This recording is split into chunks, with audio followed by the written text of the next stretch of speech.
క్రీస్తునందున ప్రియులకు ప్రేమతో వందనాలు తెలియజేయుచున్నాను. ఈరోజు దేవుడు మనకు చేస్తున్న వాగ్దానం ఏమిటనగా సామెతల గ్రంథం 11వ అధ్యాయము 17వ వచనం.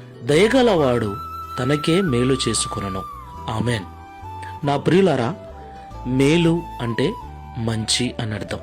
మనందరం కూడా మనకు మంచి కలగాలని, మన కుటుంబం అంతా మంచిగా ఉండాలని, మనకు తెలిసిన వారందరూ, మనకు నచ్చిన వారందరూ మంచిగా బ్రతకాలని కోరుకుంటాం.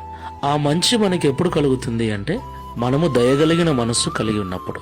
ఇతరుల పట్ల వారి యొక్క దీన స్థితిని, హీన స్థితిని చూసి అసహించుకొనకుండా వారి ఎడల దయ కలిగి వారికి తగిన సహాయం మనం అందించినప్పుడు దేవుడు మన మీద దయ చూపించి మనకు మేలు చేస్తాడు.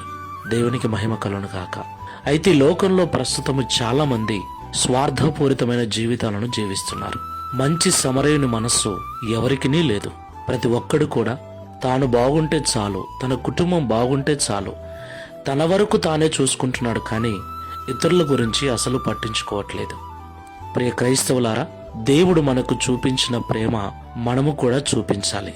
క్రైస్తవ్యం అంటే ఇతరుల పట్ల ప్రేమ, జాలి, కనికరము కలిగి వారికి తగిన సహాయాన్ని, మనకు చేతనైన సహాయాన్ని వారి పట్ల చేయటం, క్రీస్తు ప్రేమను చూపించటం. ఈ మాటలు వింటున్న మనం అందరం కూడా ఒకసారి పరిశీలన చేసుకొని ప్రార్థన చేసుకుందాం. ప్రేమ స్వరూపుడమైన తండ్రి, పరిశుద్ధుడైన ప్రభువా, మీకు స్తోత్రాలు చెల్లిస్తున్నాం. అవును తండ్రి, మేమందరము కూడా మంచిగా బ్రతకాలని, మేలు కలిగి జీవించాలని కోరుకుంటూ ఉన్నాం.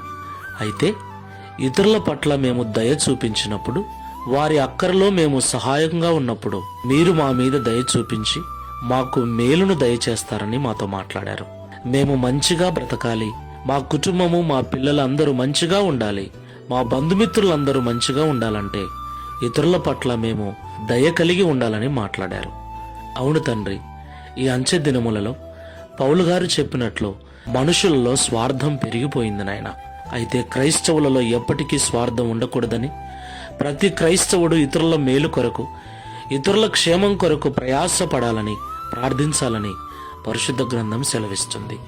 ఆ మాటలు వింటూ చదువుతూ ఉన్న మేమందరము అలాంటి మనసును కలిగి ఉండుటకును, తద్వారా నీ నుండి దయను పొందుకొని మంచిగా బ్రతుకుటకును సహాయం చేయమని, గడిచిన మాసమంతయు కాపాడిన మీ కృపను ఈ నూతన మాసంలో కూడా మా మీద చూపించండి. నీ దయను, నీ కనికరమును చూపించి మేము, మా కుటుంబము మంచిగా బ్రతుకున్నట్లు సహాయం చేయమని యేసు నామములో ప్రార్థిస్తూ ఉన్నాము తండ్రి. Amen. Praise the Lord. God bless you.